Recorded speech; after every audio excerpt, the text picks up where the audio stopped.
other half will be my 500 peso makeup challenge. And I actually was very challenged in picking products that are only worth 500 pesos from the drugstore. I'm gonna go through everything that I've purchased. So I went to Watson's in SM Center Pasig last Saturday, specifically because I wanted to grab products to be used for the 500 peso makeup challenge. But then, even though my goal was to spend only 500 pesos on makeup, I actually spent more than that. So let's just say that I had no self-control. I have everything here in this bag. So let's go into it. And then later, I'm gonna do a rundown of the things that I'm gonna use for the 500 peso makeup challenge. Okay, so the first thing here is this Nichido Matte Eyeshadow Palette. And this came with a free lip blush. So I think that's a lip tint. And yeah, this is only 100 pesos. Alright, so the next thing that I have here is this Ever Bilena face powder. This is in white. So I decided to get this just for blotting purposes, since I don't need like a powder that has color in it. I just wanted to be like a translucent powder that I can use under the eye when I put on concealer. I mean. So there you go. And then I also bought this EB Advanced Perfect Eye Concealer. This is also 100 pesos. And then I got this Nichido an eyeliner and a mascara on one end, and I got this for only 100 pesos. Okay, so the next thing that I got is this. This is the EB Matte Lipstick. So I got this in the shade Vogue Diva. I already have one of this, which is Toast of New York. And I wanted to try another one. So this is a burgundy shade. So next thing, I actually didn't got a lot of products, but yeah, I spent more than 500 pesos. So anyway, the next thing that I got is this one. This is the Jazzy Lustrous Lip Gloss. And I don't know why I bought this, because I don't wear lip gloss, but I thought this was a liquid lipstick. It's in a nude shade. Good thing I got in a nude shade, because it means I can wear this on top of any lip color. Maybe, I don't know. I don't even know if I'm gonna use this. I mean, not today, but ever. Because I really don't wear lip gloss. But, you know, there's no harm in trying new products. Okay, the next thing that I got, which is probably the most expensive, is the Nichido Liquid Foundation with sunscreen. So this is how it looks like. I will definitely not use this today in the 500 peso makeup challenge, because this costs 268 pesos, and I just want to try a different drugstore or Philippine-based drugstore brand, and I thought, why not? So I'll probably just do a first impression or a wear and test review on this foundation, but this is how the packaging looks like. It's very nice actually. It's very sleek. Okay, and the last thing that I got from Watson's is this makeup brush set from Ever Bilena, which I don't even know why I bought this. Like, what? I don't know. I don't use brushes like this, the smaller brushes. I don't know if you can see it. I don't use brushes like that. But I don't know why I bought this. And this cost 120 pesos. So, okay, the last thing here in the bag is this Tesco Indulgent Shampoo, Coconut and Almond Milk. I didn't get this from Watson's, but I got this from the SM department store. No, SM hypermarket or grocery, because I'm almost done with my Tresemme shampoo and I need a new shampoo, so I want to try this out. Alright, so those are the things that I got last Saturday. And now moving on to the real challenge. The shopping part was challenging, but choosing which products to use for the 500 peso challenge is definitely more challenging than that. Because when I add up the prices of the products that I am supposed to use, they exceed 500 pesos. So, I don't know how I'm gonna do this. But I'll definitely use this one. So, and then this one. So, that's 200 already. And then, I'm going to use this also, which is 100 also. So, that's 300. And then, I'm going to use this. This is, I didn't buy this last Saturday, but I bought this a few weeks back and I've been using this a lot already. And this cost only 60 pesos. So this is the EV Advanced Perfect Eyebrow. I'm going to use this for the brows. And then for foundation, I'm going to use this EV Advanced Shine Free Foundation. Yeah. Which costs 130 pesos. So the total now is 490. And for the face, I'm just probably going to use this free sponge that I got. I don't know where I got this, but I got this only for free because sponges like this are just given for free. So I'm gonna use this to apply the foundation. And then for blush, I don't know what I'm gonna use. Probably I'm gonna use this also, or I'm gonna cheat a bit. Okay, I'm gonna go beyond 500, but just a little. Since this is 120 pesos, and there are 5 brushes here, if you divide it, it means each brush costs only 24 pesos. Meaning to say, since my total is 490, if I use this brush, which is 24 pesos, my total will be 514 pesos only, which I think isn't bad for the challenge. I don't know. I am cheating. I know. Anyway, I'm just gonna do this. I'm just gonna get this over and done with because I didn't do all this shopping for nothing. Let's start off with first the eyeshadow. So again, this is what the box looks like. Actually, this isn't just an eyeshadow palette. This is an eyeshadow and blush palette. So, you get these colors. So, these two are blushes and all those are eyeshadows. So, okay, I think I'm gonna use, first I'm gonna use this light brown shade here and put this on my crease. I'm just gonna use the brush that goes with the palette. And yeah, let's do this.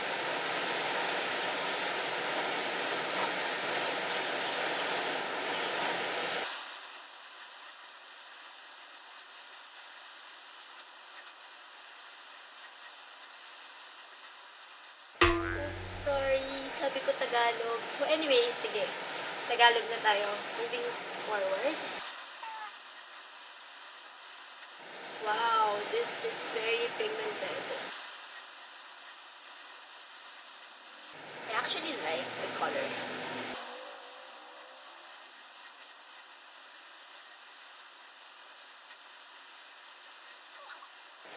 And then, I'm gonna use this darker brown shade here and I'm gonna put that on the outer corner of the eyes.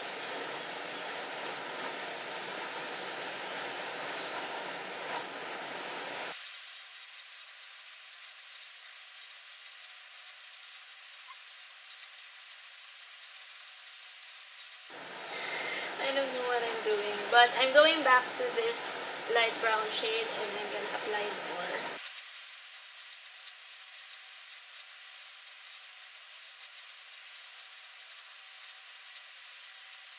I'm going to use this, the purple shade, and I don't know where I'll apply but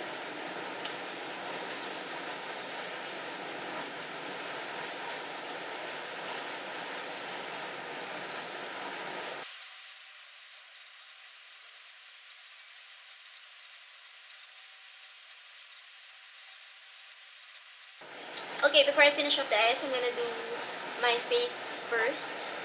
Or actually, I'm gonna do my brows first. So again, I'm using the EB Advanced Perfect Eyebrow Pencil, which doesn't focus. Okay.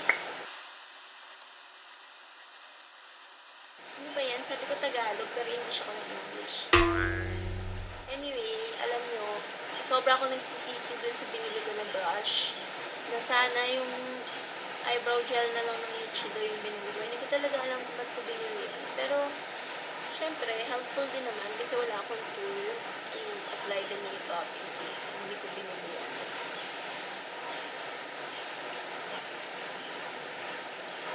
Wow! I'm gonna use the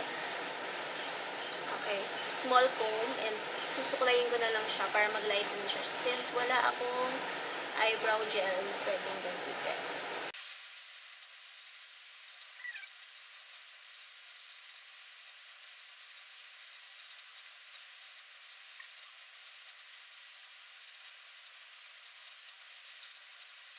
Okay, sobrang kapal.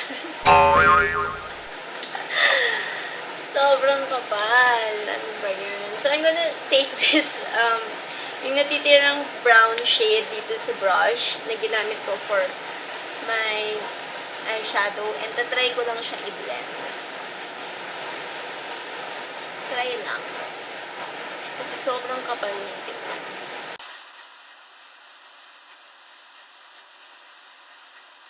Kapal pa rin.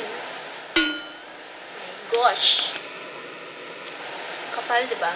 Para akong ano.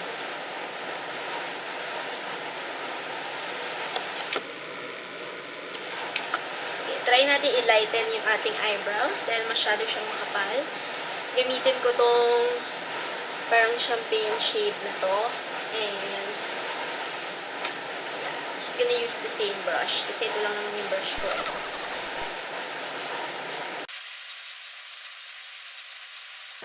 Pinaggagawa ko. Actually, hindi kami pinaggagawa ko.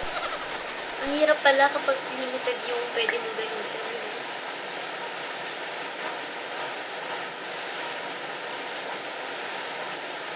Okay, suklay-suklay lang tayo. Ganyan.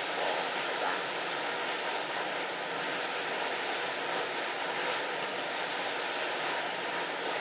Push. Yeah, I think it's better. I think I'm gonna leave it that and probably just retouch later. So, ayan. Tapos na tayo sa ating eyebrows and sa eyeshadow. Nasimulan ko na rin pero hindi pa tapos yung eyes. Okay, later ko pa siya tapusin. So, moving on to face. Tama ba? Yeah, unahin ko na lang itong aking unahin. Sige. Unahin natin yung foundation. So, again, ito yung EB Advanced Shine Free Makeup Foundation. Hindi pa siya bukas. So, ang gagamitin ko dito ulit, itong damp sponge. First time kong gagamit ng damp sponge sa foundation. Let's try this.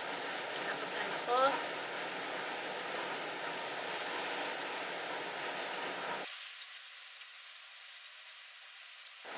In fairness dito sa mga EB foundations na to, mabango sila. Talagang amoy, parang amoy bakery.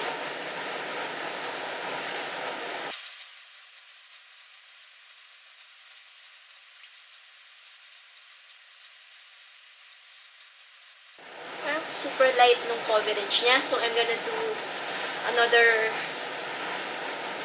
pump, kahit wala siyang pump.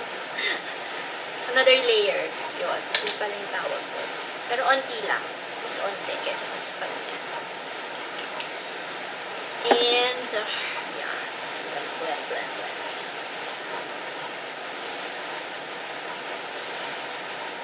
First time ko gumamit ng sponge for pump. foundation. Actually, nag-iisip nga ako kung bibili na ako ng beauty blender kasi parang everyone saying na okay siya talaga for foundation. Wow!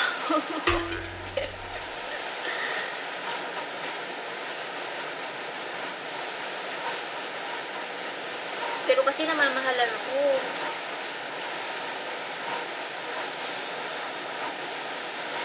Diba, isang sponge is 1,000 pesos. I cannot justify spending that much for a sponge.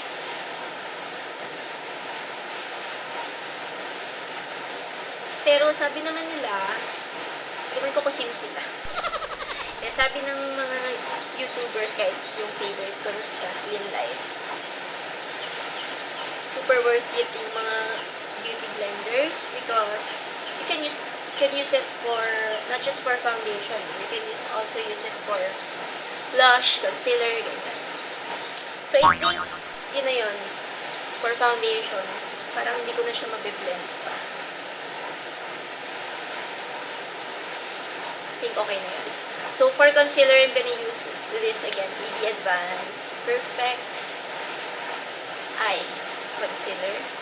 Kasi hindi pwedeng wala akong concealer at kita nyo naman yung ano ko, eye area ko. Talagang, hindi yan dahil sa puyat, pero genetics yan. Kasi, ganyan talaga kami. Yung lahi namin. Ganyan talaga ang mata. Sana tama yung binigay sa akin ni ate na shade. Wow, dry. Ang dry pala nito.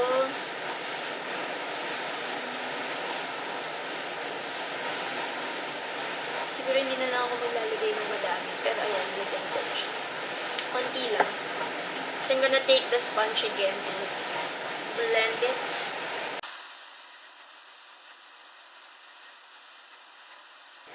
Parang walang nangyari. So, sige. Sa pang layer. Hirap talaga pag ganito ang mata eh.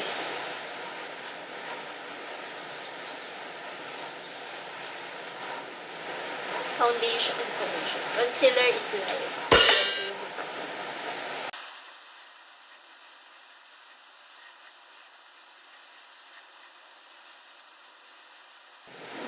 Alright. So, moving on to the, wala akong pang contour kasi hindi na kasya sa pera ko. Pero, I think I can use this shade. Yan nga ba? Teka. Let's try. Yeah. I think I can use this dark brown shade to create like a contour like effect HNS. Kakakulong ko lang sila. So, I'm just gonna take again. Grabe, gamit na gamit si brush. Ay, si sponge. Kuha lang ako ng onte. Tapos, lagay ko siya ganyan. See? I think pwede. Lagay tayo ng forehead, visual spots, kung saan tayo naglalagay ng yan. Ng pang-contour. Or ng bronzer. So, ito na. I'm gonna take this brush and blend it. Yun eh, kung magbe-blend siya, parang hindi.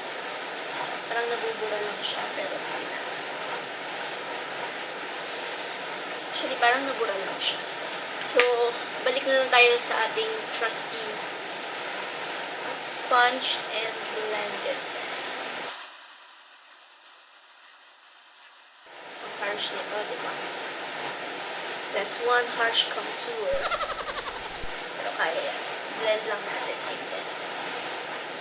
So, sa ibabaw.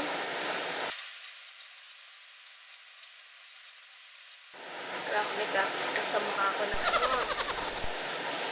Layo ko. Ayan, pwede naman, diba? Actually, parang pwede pa tayo magdagdag ng konti pa. So, sige. Siguro ito naman, yung lighter shade. And ganun din, same thing.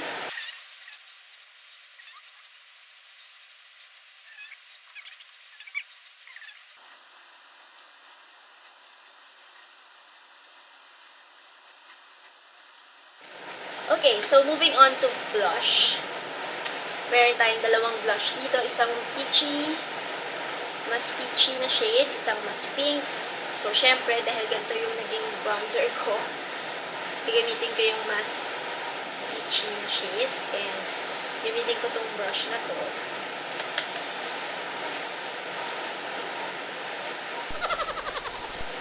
Wow! Mag-blend ba ito? Ito pala yung ginanon. Ito, okay siya. So, hirap.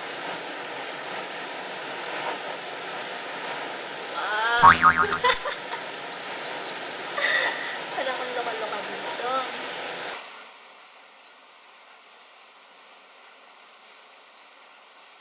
Okay, so mukha ako. Anyari. Okay, kunin ko na lang itong brush. Ay, brush ako ng brush dito. Sponge. Ang ating chastity sponge. Medyo i-blend lang. Okay. Push. Diba? Hindi masama. Hindi masama talaga. Okay, so balik tayo sa eyes. And actually parang gusto ko lang dagdagan yung ito.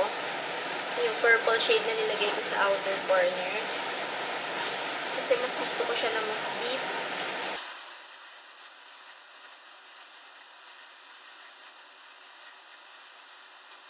Dagdagan natin yung warm brown na nandito sa crease. Para kunwari nagbe-blend tayo. So, tapusin ko na yung eyes. I'm gonna use again these two brown shades. Yun lang naman yung ginamit ko. Actually, pati yung ano pala. So, sige. I'm gonna go with this shade first. And, lagay ko to sa aking under eye.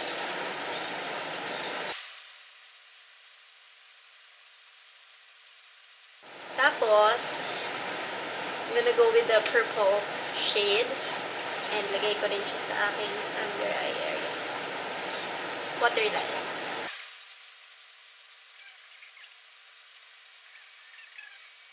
So, iba tayo ito po sa eyes kasi I'm gonna do a wing line.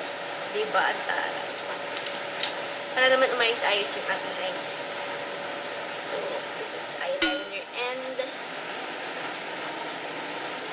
I don't use this kind of eyeliner. Pen liner lang ang marunong ako. So, wish me luck.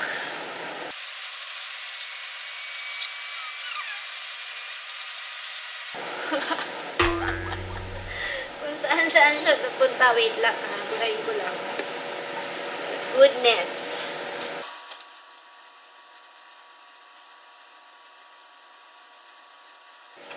Laka. Kalat na. Ba't ang pinagagawa ko? Yung mga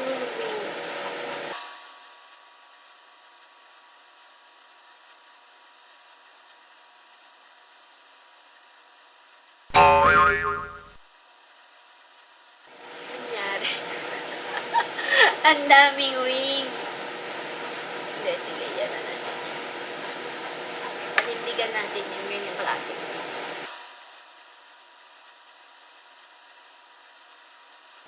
My goodness! Wait lang guys, kailangan ko ano to? Anong ginawa ko sa sarili ko? Ulitin natin.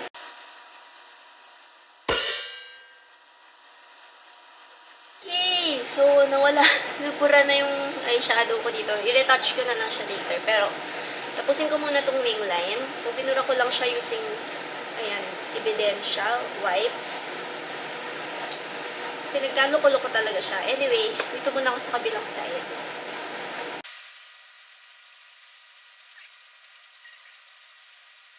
Hindi talaga ako marunong gumamit ng ganitong eyeliner. Obviously. Marunong ako ng pen. Pero yung ganito, ay naku. Disaster. Kita nyo naman kung ano nangyari sa kabilang mata.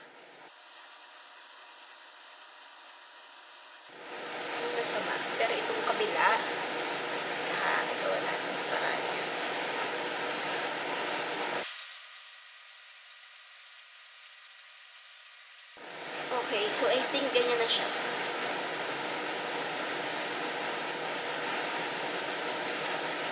Wala na ako magagawa. Ganyan na siya. I-retouch ko, papatuyuin ko lang siya. Tapos, i-retouch ko na lang yung, ano dito, yung purple shade nilagay ko sa outer V. Kasi medyo nabura na siya ng whites, pati yung brown dito. So, I'll be back mga 1 minute, 2 minutes. And, so, i-retouch ko lang yung purple shade dun sa outer V kasi nabura nga siya.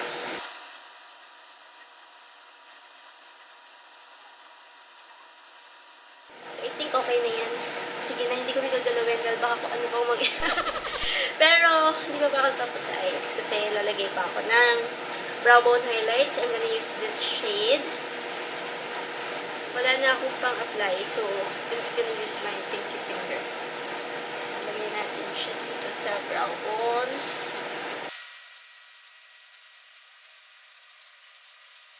Yan. Diba? Pantay yung eyeliner ko. Mas makapiksi ito. Sige. Ay, di ba alam ko i-retouch ko pa yun. Baka may ma-disaster na naman tayo.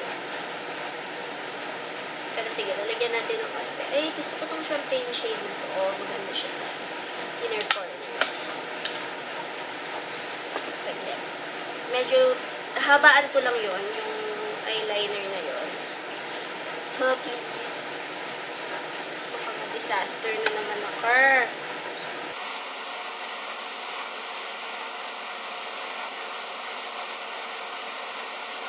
Yan. Perfect. Perfect talaga. Ako pa makasabi na perfect, diba? So, ayan. Okay na tayo sa eyes. Pero hindi pa pala tayo tapos dahil magmamascara pa tayo. So, dahil wala akong eyelash curler na murang makita, lagay na natin siya kahit walang eyelash curler.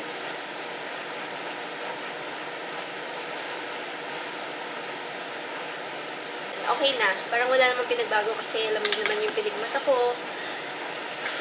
Diba? So, anyway, i-retouch ko lang yung aking blush kasi parang nawala na siya since nag-break na ako dahil ng church. Konti lang. Tap, tap, tap. Yan. Kanina kasi, diba, tinodo ko yung blush. Tapos, highlight na rin ako kasi ang ganda nito. So, yun na rin gagamitin ko pang highlight. Ito na rin yung brush yung gagamitin ko. So, igaganyan ko lang siya. So, lagay ko siya doon. Tapos,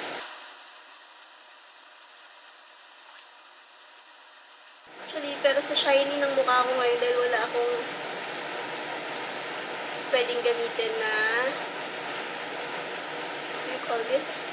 Face powder. Actually, meron ako binili pa, pero hindi ko siya pwedeng gamitin kasi over 500. Okay, so we're almost done. Last but not the least, of course, lips. Gamitin ko na itong free Nichido lip blush na nakuha ko from kasama ng palette.